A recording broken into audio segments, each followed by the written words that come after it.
Yeah. Okay. Test 1, 2, 3. Can you hear me? Okay. Yeah, they can. They can? All right. So, welcome everybody. Today there is Emanuele Giacomini, which will act as a tutor today, presenting us it's like the labia speaking, showing us how we could put together all the things that we have seen to Arduino to implement a closed-loop motor control. So, we had to organize some little hardware here that will be illustrated later on. And I mean, you'll be asked, even if you don't have a motor, you'll be asked to try to feel the exercise, even if you don't have the motor, like to feel little parts. So this has to be seen as a lecture that where you participate. All right. So now I leave the stage to Emanuele and I vanish. I will be in chat for answering questions in case there are some. If there are something, you can stop me and... If it's relevant, yes. If it's non-relevant, I answer. Okay. Okay. Okay, hi everyone.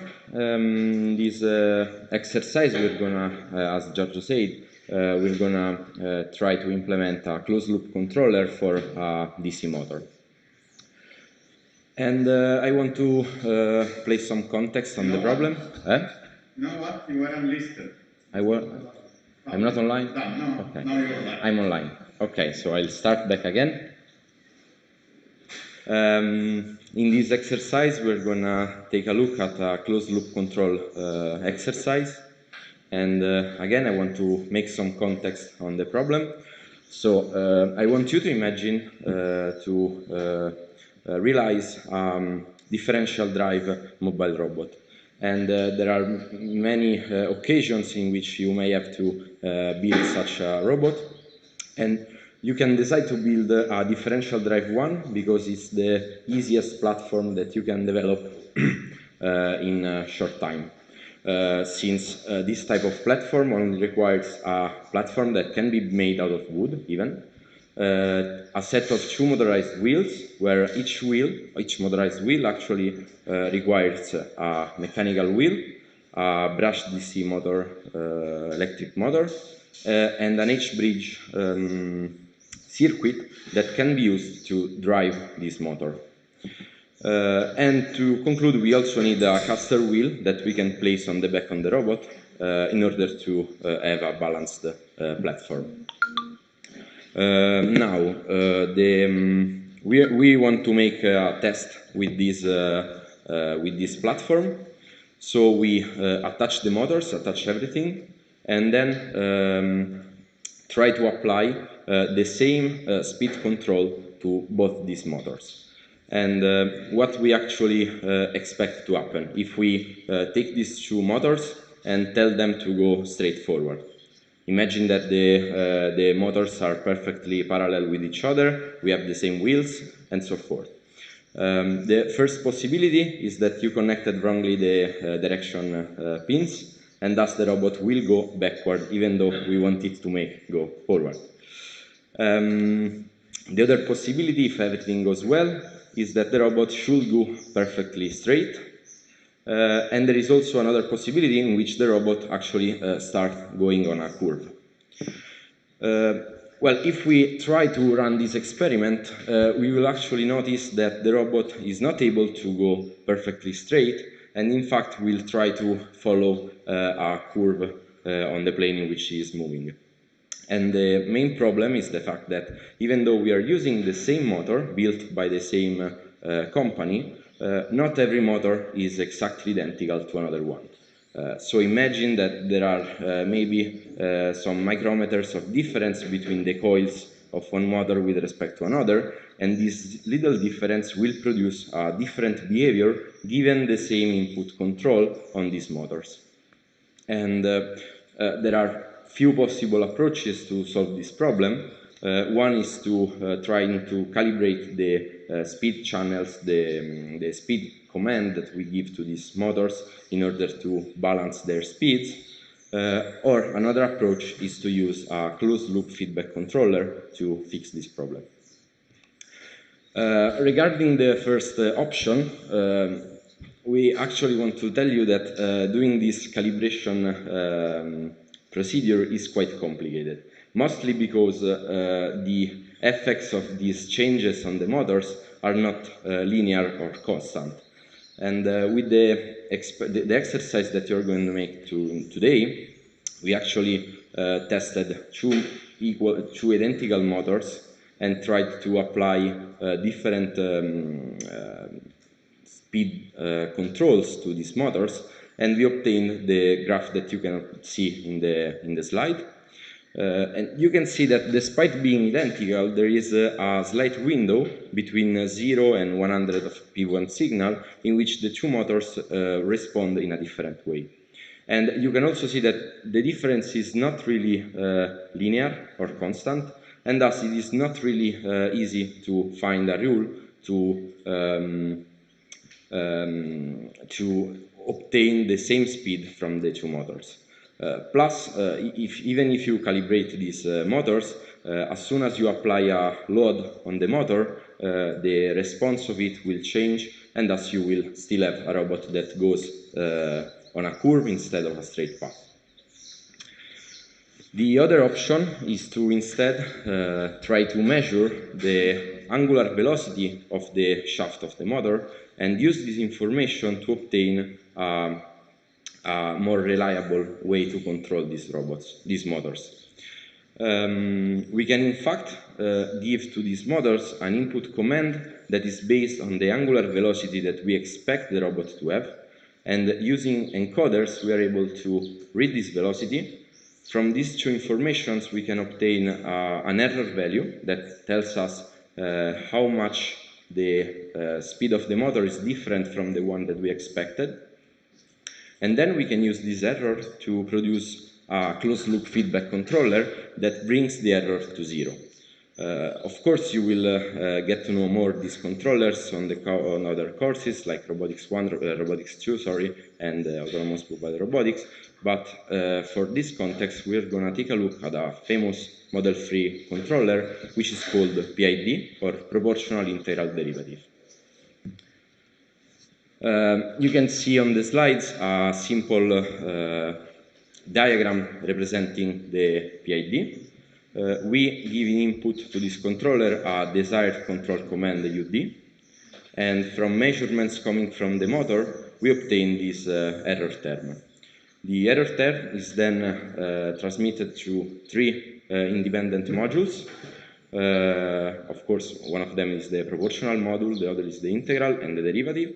And by summing up all the output of these modules, we obtain a control term that we can feed to the motor to further reduce the error between the desired control and the measured angular velocity.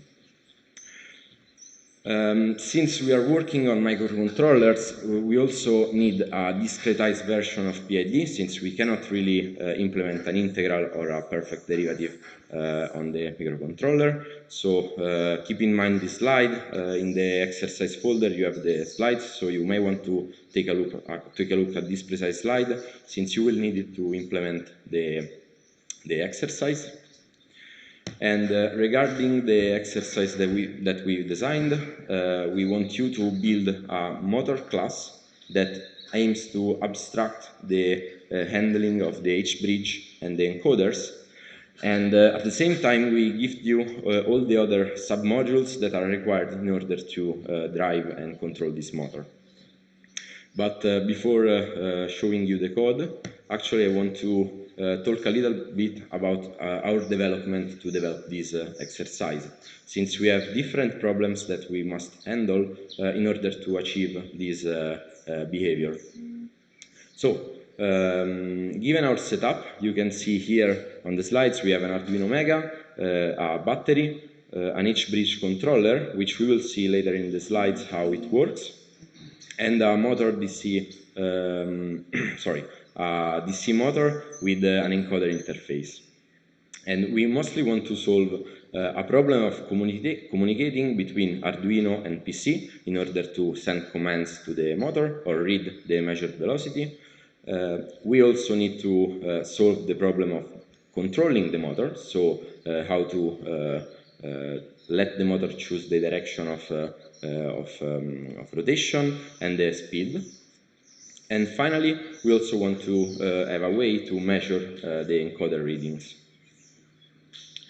For the first problem, we developed a simple serial library which both initializes the communication and allows either single or multiple bytes transmission, either out from the Arduino or into it. And to also allow synchronized communication, we developed a timer library which allows us to run the same code every 10 milliseconds. Regarding the motor, we are going to use an H-bridge, which is the circuit that you can see on the slide. And without entering too much into details, it allows us to change the flow of current on a load. And by changing the flow, we are able to control the direction. While there is, I don't know if you can see it well, but there is the NA pin, which is the one that allows current to flow in the motor, and by applying a PWM signal on that pin, we are able to control also the speed of the motor. Professor, but the direction A should go from Q1 and Q3, and direction B should go from Q4 and Q2. No, actually, you are right if all the transistors are the same, but Q1 and Q4 are PNP, so they are opened by default, while Q2 and Q3 are NPN, so they are closed by default. And when you... I see. Yeah? But this is less the least understandable. I didn't want to make connection flying from one side to another. But this is impossible to understand for someone that doesn't have a background in electronics. Yeah, I wanted to... That's why I wanted the blackboard, because I wanted to draw, but... Anyway. Yeah. So anyway, to handle the H-bridge, we need a digital input-output library that allows us to control the state of a pin of Arduino. So we want to control if a pin should go high or low, so if it has to apply a 5-volt voltage or 0 voltage. And to control the speed, we need a PWM library. If later you want to see, we can make a little overview of all the libraries that we developed in order to understand how we abstracted these problems. Regarding the encoder, most of DC motors comes with an incremental quadrature encoder that works like in the GIF that you can see on the image. We have a set of magnetic strips attached to the shaft of the motor, and a pair of Hall sensors which are able to sense change of magnetic fields, are able to understand how the motor is moving. And by interpreting these signals, we are able to understand the speed of the motor in ticks per interval of time, and also the direction. We designed an encoder library that allows for a single encoder port on pin 52 and 53, and it is also exploiting the interrupt routines from Arduino in order to run asynchronously with respect to the loop that we designed. So, we now only miss a single component in this system, which is the motor class. And as I said before, this motor class should be able to abstract the problem of handling the H-bridge, and at the same time interpreting the encoder measurements coming from the motor. And we want you to define this class by also allowing for different control modes. So we want both to be able to control the motor in open loop, so by feeding PWM commands, but we also want to have a PID controller that can drive the motor. And yeah? Can we go back to the circuit, and would you explain the meaning of the signals on the board? This one? No. This one? So that you can explain us the signals on the board one by one. Okay, yeah, for sure. So, actually, we have all the, I've tried to schematize the... Professor, repeat the question for those at home. Okay, yeah. Professor Grisetti wanted to describe all the connections that we have currently on our circuit.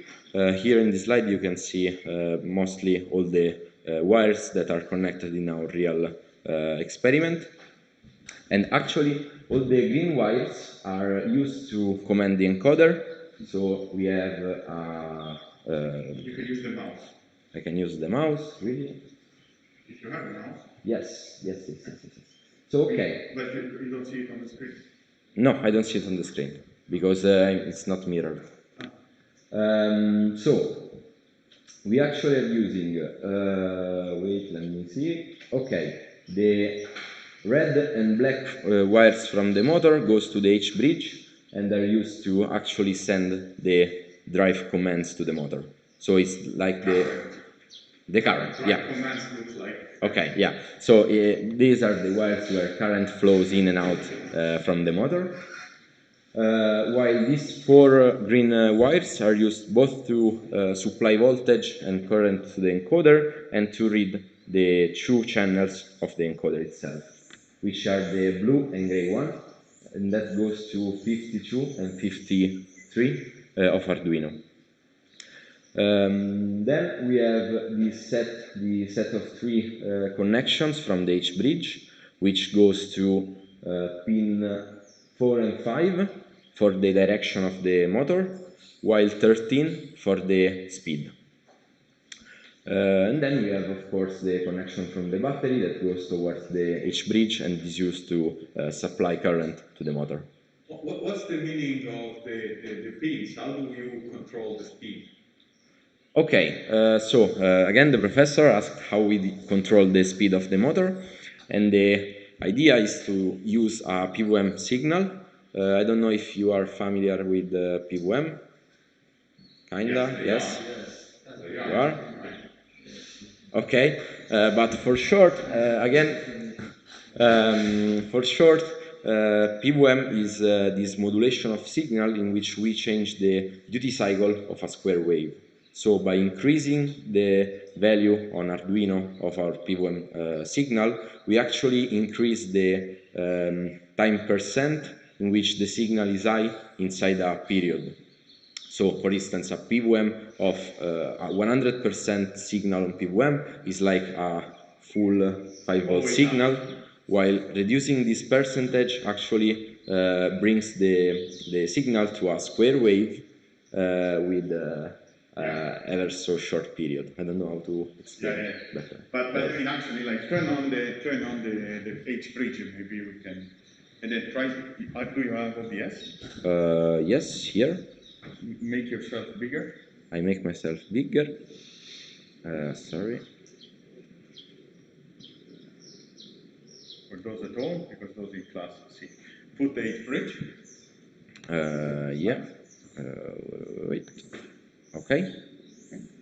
Very good. But actually, I think I should rotate like this. Yeah, exactly. So now we have, we have a stick or something. Now I have to jump. Fire extinguisher and umbrella. Umbrella? I have here. If you want. Alright. Not sure if you. So now, like the game is the following. Like to turn this motor on.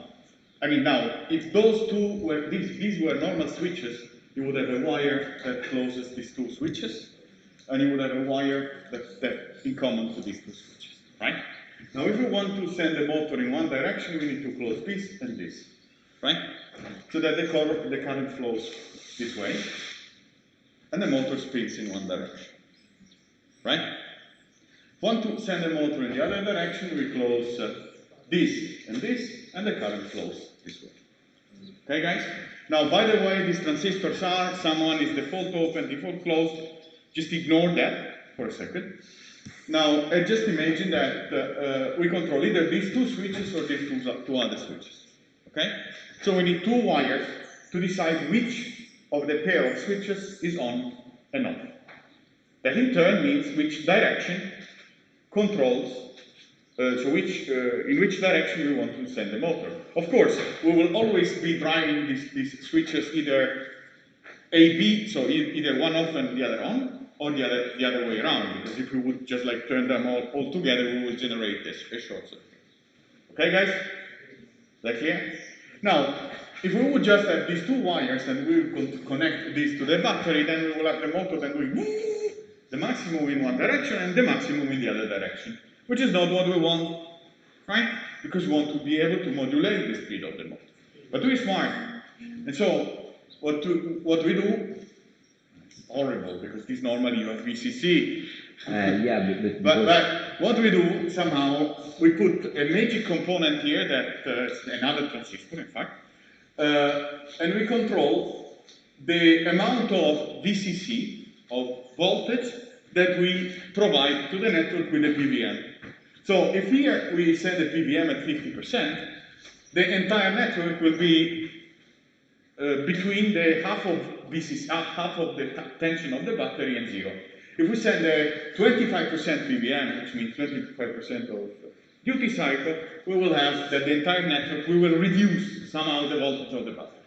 Okay? So with 3 wires, we are able to control the H bridge, which is we are able to send the motor forward, backward, and at the speed that we decide. To send it forward, we have to set on the pin direction A, which is a digital pin, and then the motor will move in one direction. And then we have to send the PWM the desired duty cycle.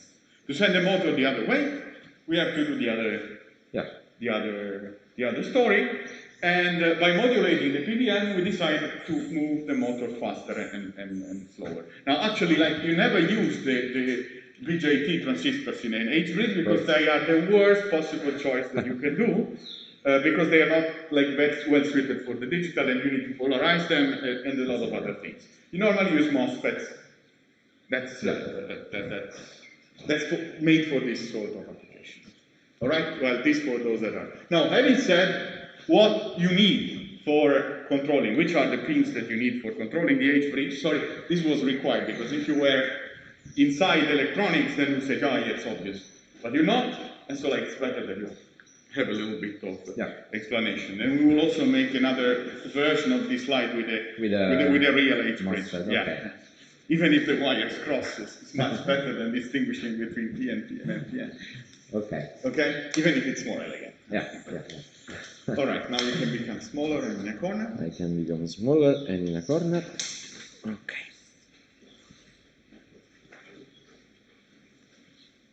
Okay. And the encoder exercise, pause, is what you already have done, right?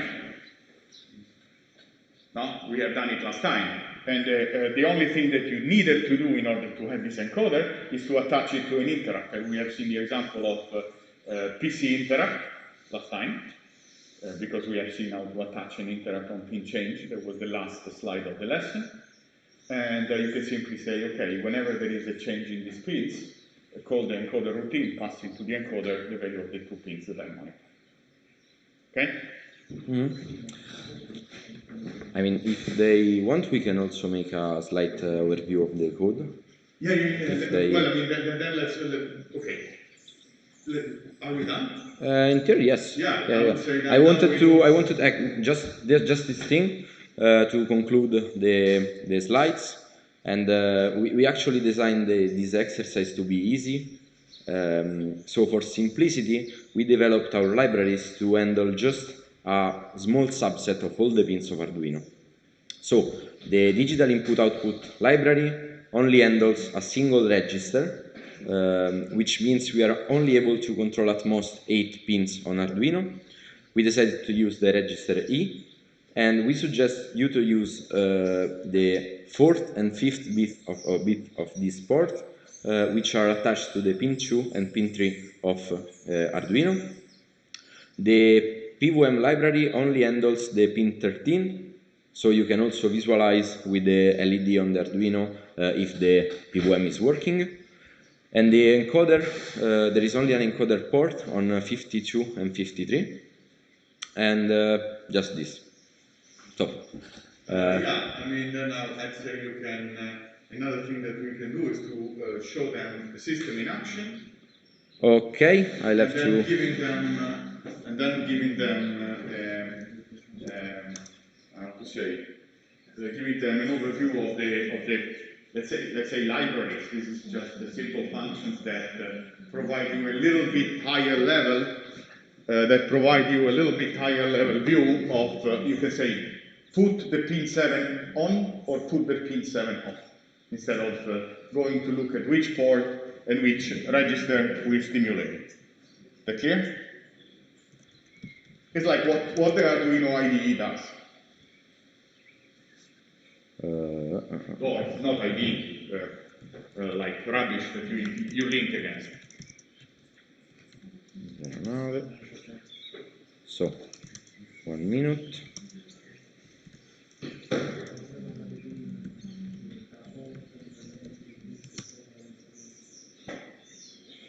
Okay, should be on in theory.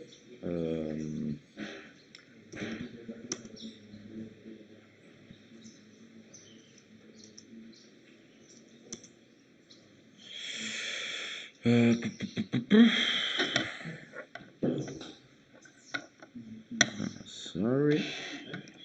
Okay. Okay. Maybe we can. Actually, I will send this QSCOM here. Actually, so we have a stream of data coming from the Arduino. Wait a second. Okay, so we have a stream of data which contains the desired speed that we are going to feed to the motor, the measured speed of the motor itself that comes from the encoders, and the error between the two. And through QTCOM we can actually set a given input, for instance 20, and we see that the PID controller is able to keep the measurement speed to 20. And actually, if I apply a load on the motor, the system remains at 20 ticks per instant of time. And it does so by registering that there is a difference between what we expect and what we measure, and it enhances, it increases the PVM. Right? It says, oh, with this PVM, with this voltage, I don't manage to spin the motor as much as I want because the torque is proportional to the current, and so like it says, now I'm giving you more PVM. Yeah, we can increase, decrease, but the system remains relatively stable, even at speeds that are almost not visible. Well, 10 is still visible, but PID works quite well. We can do also an experiment without PID, maybe, if they want to see what happens without PID. I mean, actually, like what I would do is to describe the generic software, the generic structure of the ensemble, because they are not only developing a motor thing, but what we're giving in this lesson is also a structure of a generic firmware that has to control the device. Okay. Right, with the lower and upper hand. Do we want to go first on the overview of the code? Yeah, I'd say so. Okay. Well, I mean, actually, let put me a little bit in big for those at home. Ok. Anzi, questo è buono. Sì. Ti consiglio di comprare uno col cavo più corto. Sì. Ok. Okay. So quickly, like in this, this is a very simplistic and small example on how you could write a firmware for a larger robot. Okay. Normally, this firmware, this software that runs on the microcontroller is a hard real-time software that has to be executed at specific time steps, because the time steps, all the control loops are calibrated. Yeah, all the control loops are calibrated for the specific timing that you give. If you would control the motor at 20 Hertz instead of 100 Hertz, all the constants of the PID and whatever would be different. Okay? I mean, basically this is the concept of when you have a control system, when you go from Laplace transform to Z transform, which is a discrete transform, then there is a specific passage that you have to do in order to map the two systems. But this is for the control freaks. So in general, you might imagine that if you drive the motor at lower frequency, you will have to change something in the gains and in whatever the system gives you. Okay? I mean, this is a digital system in particular. So you have also, you say, okay, I know, because at school, that the higher the control loop, the easier it is to control a system, because it's very reactive. You immediately see an error, and then you give it, you correct it immediately, no? It sounds like a good idea. So even Arduino, which is a lousy microcontroller, or like the AVR, has 16 megahertz, 16 million instructions per second. So we could easily control this motor with a little bit of tweaks at 1 kilohertz. That's one problem. In 1 kilohertz, with these encoders, you don't register any motion on the shaft because they don't have a high resolution, right? And then basically the quantization error that affects your input in your system is higher than what you can appreciate. So sometimes you decide to artificially increase the control loop, because otherwise everything looks like steady, and then all what you have is either an error of 1 or 0, and then you bang a control, like, which is insane all in a sudden, right? And then you stress a lot the electronics. This is like, you know, it's a little bit interdisciplinary, like as all the courses that I'm giving, but just to give you an idea. Now, once you design a firmware, it's a very crucial thing, and then Emanuele did it because it's long in the, you know, on the boat. What I have to think is that you really want to respect this control cycle, because if you don't do, then you will have like a weird behavior. And this control, in order to respect it, two things are required. Once you will go to work for important companies, and you will have to design software that goes on the cars, right? There are two rules. First, no dynamic memory allocation. You don't, in a hard real-time system, it doesn't pass the test, the QT, if you have dynamic memory allocation. Because dynamic memory allocation is not predictable in general, unless you use a slab allocator or something, but you have to remove every source of non-determinism. So you freeze, at least in the hard real-time part. Now the software might have multiple chunks. And then another thing, so all static variables in the end. Second thing that you do is that you divide your interrupt. You have typically your system that has an interrupt, which is the interrupt that is attached to this clock. It has to have high priority, it has to do a very small amount of work, right? And release immediately the control. And then you might have a soft real-time part that handles the communication. Oh, hello, so let me see if there is something on the serial port, right? So we divide the software in two chunks. One chunk, which is interrupt-driven, which is the timer, that handles the PID, which means that reads the current encoder, calculates the control through the motor, and then sends to the H-bridge the commands, and then maybe update some global variables that are reporting the actual speed and whatever, and then we have a softy control loop that wakes up. Maybe once the interrupt says, hey, I am set, it sets a flag to say, oh, interrupt occurred. In the other part, you have a sleeping routine that when the interrupt triggers, checks if there is something on the serial port, if there is something is happy, reads it, adjusts the desired speed, and sends out the control. Agreed?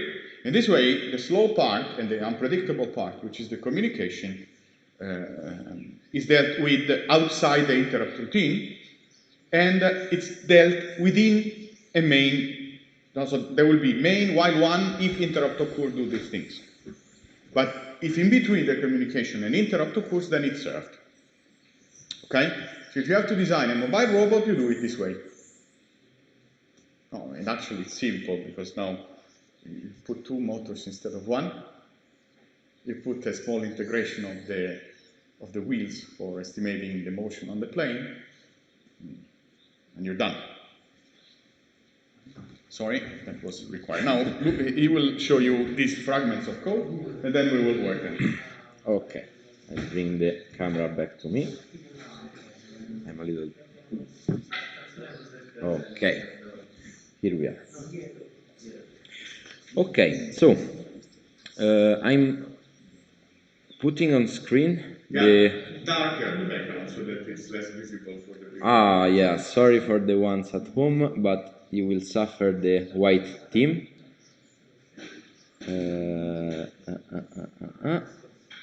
Okay, let's make this. You want sunglasses? Yeah. Okay, so this is the folder of the exercise that you can find on the robot programming repository. You should pull like now, because we pushed this exercise this morning.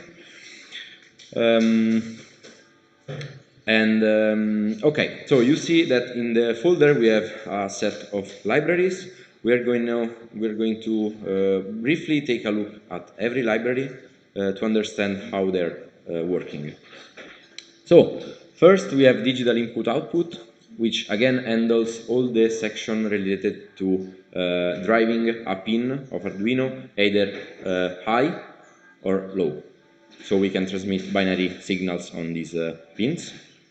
And as I said, we are only going to use the pins of register E for simplicity. Here, actually, these indices are the bits on the registers, and you can see a map between the pins of the Arduino and the bits of the register. Again, we suggest you to use the the bit 4 and 5 for the motors, but you can choose any of these. And the main primitives that we are required to adapt for this type of library is to set a direction of the pin. So with direction, I mean we either want that pin to receive a data from outside the Arduino towards inside, so we want to be able to read or write on a given pin. And in cases in which we write, so we want a signal to go outside of Arduino through that pin, then we also want to have a function to decide whether to turn that pin on or off. And the main functionality of this software, this library, is quite easy. We first, for both the set direction and the set value, we first generate a mask that only has 1 on the specific index of this register, and all others are 0. And in case we want to set the direction, we work on the data direction register E, which is DDR EE. And if we place the 1 inside the register, we actually tells the Arduino to use that pin as an output. Instead, if we put a 0, then we tell the Arduino to use it as an input.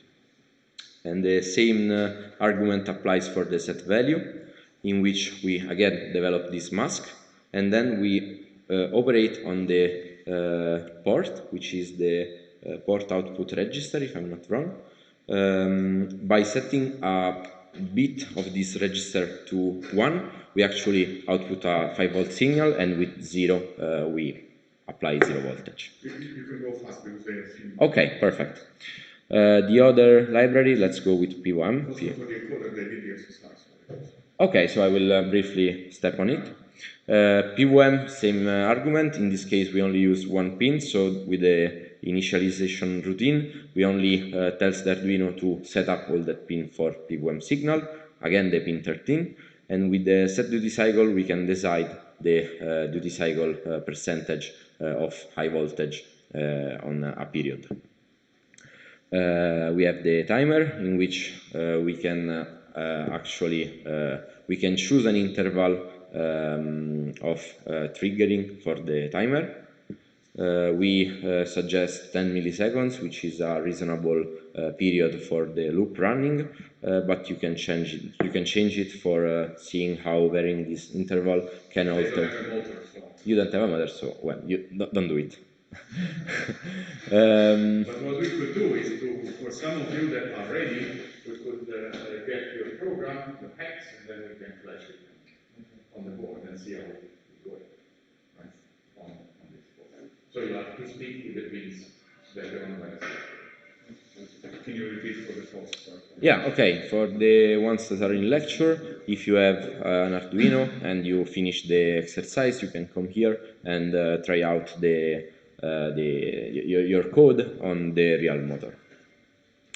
Regarding the serial communication, I think you already saw this type of interface in which we are able to either put a single byte or a stream of bytes inside the serial, or either receive a single or multiple bytes from the interface.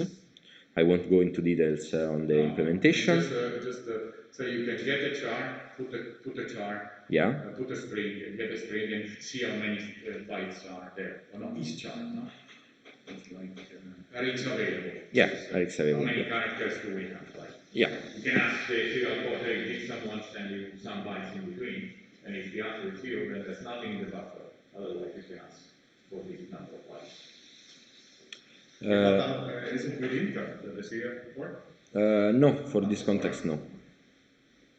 Okay, if I'm not wrong, the last library that you have to see is the encoder. Again, you can look at the code, but you know already how it works. We only have a function, which is encoder read, which actually reads from the encoder library the current counter of encoder sticks, and you will have to use this function to actually interface with the encoder inside your library. Maybe the encoder C, if you implemented it with interrupt, I can show it.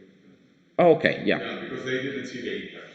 Okay, so this is the encoder exercise exactly as they have seen it. Yeah. It's one-to-one. What Emanuele did here. What's the interrupt? Isra? Oh, sorry. Isra. Okay, what he did is basically install an interrupt handler on pin change, put int 0 vec, on pin change on the incriminated 2 pins, and then whenever this interrupt triggers, you know that some of the pin has changed, and so you can call the encoder routine that is going to update a global variable which is up in the sky. Yeah, this one. Which is the counter, so plus minus. In fact, what the encoder read actually does is just return that counter, which is updated by the encoders asynchronously. So I think we can go on the main? motor, on the main. Yeah. Let's go on the main. The motor maybe. Motor was empty motor. H, yeah. Yeah. Here there is only a basic structure of the class that we want you to implement. So there are like basic functions that we use on the example main, and we kept them only to avoid compilers, errors, and so forth. Everything is commented, so use it to aid yourself. But I think we can. Well, we could describe the constructor, maybe. Yeah. What is it, the constructor?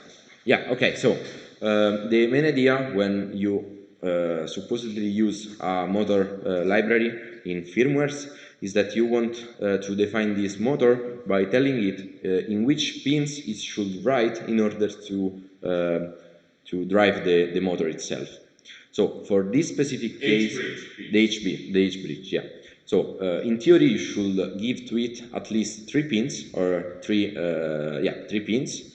2 for the direction, 1 for the velocity in this context. But in this specific case, given that the PVM library only has a single pin for velocity, we decided to remove the velocity bit. But again, you feed it the two direction, the delay and DRB pins, plus the set of constants for the PID controller. Again, as I said on the slides, we want to be able to control whether to use PID or open loop control. So we want this function that only tells the motor class to activate the PID control loop, or either just stick with open loop. Open loop means that you directly send the PVM signal to the motor without, so you say 255, and then it means that the motor moves positively to 155. So, full voltage on. It's just like you write the PVM directly on the output. Minus 255 means that you move in the other direction. This serves to check the connections. Why do you do that? Because sometimes when you mount it, you don't know whether you put the Y as well or not, and so you want to figure out whether your H bridge is well connected. So you must have an idea on how to skip the PID controller, because it might be the error is in the PID controller, right? So once you design the software, you say, okay, now I have the PVM, I have interfaced the H bridge to my system. Now try immediately the H bridge on its own. without all other things. Otherwise, the errors accumulate. Okay? And then you will test the encoder. You say, okay, the encoder works. Then once you have the two parts that work, then you are allowed to do the third part. Okay, just to recap for the guys at But I heard online. because I was there. Okay, if you heard, then I won't repeat. I don't have a small voice. Yeah. I don't whisper. So, after choosing whether to use PID or not, we also want to set the speed of the motor. So we have this function that takes an input speed and pass it to the motor. And basically writes it on a global variable. And yeah, writes it on a global or variable inside the class, yeah. And you will see these spin once functions often in ROS, I presume. And this actually is the function that will compute the speed, the loop, the control loop, or will just send the open loop commands to the motor itself. And it's the core component of this library. You actually can go on the CPP, you will see that most of the functions have some suggestions on how you should complete these functions. So you can actually, see how to implement this. And then the main. We have the main here, which contains some static definition of pins and the constant that we tested on our system and are working quite good. But the main idea, you can see here the main. I don't know if it's too small, maybe I increment a little bit. So we designed an Arduino-like main. If you go check the Arduino IDE and stuff, actually hidden there is this main which is absolutely equal. But yeah, okay. Okay, so we have a setup function in which we initialize all our peripherals on Arduino, and we also set the motor to use PID. Then we have to design a timer routine, an interrupt routine, to handle the 10 millisecond timer that keeps working. And every time we step 10 milliseconds, we only just switch a variable to true, which is then used by the main loop to actually trigger the execution of the synchronized loop routine. And we also apply the spin once function of the motor. So every 10 milliseconds the motor is updated. So if we have PID on, every 10 milliseconds the control feedback is applied on the motor. And then during this synchronized loop, we check if we have data coming from the PC. If we have something, we register what we've read, and we assume that you only send a number, an integer number inside the serial, and this number should represent the speed that we want to apply on the motor. So we register the speed and send it to the motor class, which again, in a synchronous way, will update the control loop and then change the behavior of the real motor. Then we print out this string that contains all the data that you saw before on the QtCom, and just that. Then this cycle repeats. Maybe a slower explanation, because there are no C experts, so maybe a slower explanation of the main. I do. This one? Yeah, I mean, I wanted to do ROS, but even if we take it a little bit longer and we do together this exercise, I think it's formative. Like in the, sync loop, right? So like now, having said, there's a volatile symbol that you have never seen, I think, or you have seen it remotely, volatile. Volatile. Okay. Volatile. Now, yes. Wait. Yeah. Yeah, didn't find it. But could you narrow even the window so that we can see You this? want? No. Can you make it wider? OBS wider? Yeah. So that maybe even if we are watching ourselves through OBS, we can. Yeah. All right. What I want to say is, like, you have seen a volatile here somewhere. Yes, volatile. Now, what volatile means is that this is a variable where please compiler don't do any optimization. So every time, sometimes the compiler decides to delete variables. Because it analyzes the flow of your program and it realizes that this variable doesn't even need to be allocated because it's in a register. Okay? So that variable is technically not existing. This is done in the optimization phase. Now, if you set volatile a variable, then you force every time you access to that variable the compiler to generate code that would read that variable from memory and write that variable from memory. Now, we actually do need it here, because we have two actors which are concurrent that could alter the value of timer into code. One is the interrupt itself, that when it comes, says timer interrupt occurred. Now, imagine it's in a register. Once you flow away, then this result is lost.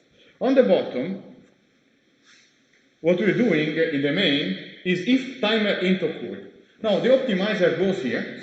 The optimizer reads the code, figures out, oh, here there is a variable that has been declared. It's called timer int occurred, right? Let me analyze the flow of this program, and I realize that timer interrupt occurred is always true, or is always false. Because I can do it. It's a static analysis that I'm doing of the flow. I don't know that the interrupt might be called in between, right? So this variable is equal to 0, and so the code will be a while one. Because it says, oh, this loop here will never be executed, and it removes. If you turn on very aggressive optimization, which are well seen, but they might be hurting sometimes. And it happened to me quite sometimes, and I was like getting stupid because of that. It's like, and then these are the effects. So like we set volatile. Now in the interrupt routine, what we do is to execute the PID loop, just by calling, hey motor, please update yourself, and that this will deal with the pins that we have set on constructor. And then later on, we set this flag, say, yeah, an epoch has passed. Once an epoch has passed, otherwise it will be constantly printing on the serial line, no? That's not nice. Once an epoch is passed, okay, we do this sync loop, which is nothing else than the function that you see on top that will check basically the data on the serial line, and that will be it. Okay? Of course, we have to say that the interrupt, we finished the interrupt, otherwise at the next round we're going to print it again. Clear? Clear? Okay.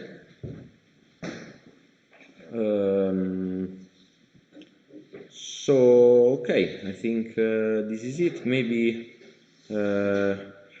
I should introduce the ramp for the error, or The ramp, because you had a ramp in the motor. actually I ramped the error in order to. Do they have to do it, or? Not really. It's not necessary, but yeah. Okay. Then okay. Yeah, because it's already too much. Yeah. Okay. So in case, guys, you can forget in the motor.h class there is a to do with this ramp step variable to clamp stuff. You can avoid it. Just don't use it. It's just for a stability reason, but it's a little more complex, so it's not useful right now. Okay. So I think they. Have fun. I mean, for those at home, if they have questions, they can write them on the chat. And for those in class, we will try to follow them. Yeah. Have fun. Come on. I want to see the outcomes.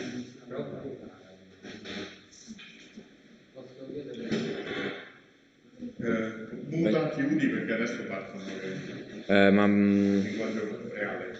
Muto. Muta lo schermo.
Okay, guys, one thing, it's useless that I keep a live running and I waste time on the net and storage. So what I will be doing now, given that there are no questions, we will stop the streaming and then we will see each other here at 1:30. So I will start a new live at 1:30 so that there's also time to eat in between, and then we will show the result. Okay, folks? See you later, for those at home.